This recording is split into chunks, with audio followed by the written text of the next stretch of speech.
Welcome, in front of me I have KOSPET Tank T3 Ultra 2 and I'm gonna show you how to soft reset this watch.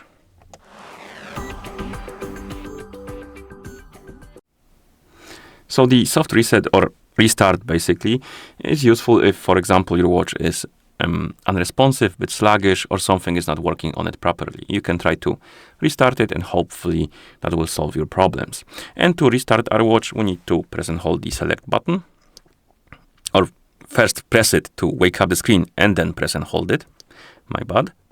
And once the menu appears on the screen, you will see this slide to restart. Basically, you need to grab this icon and then slide it to the right side of the screen and then release it, and the watch will reboot once you release the button.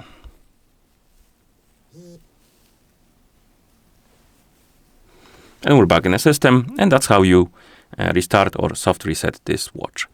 Thank you for watching. If you found this video helpful, please consider subscribing to our channel and leaving a like on the video.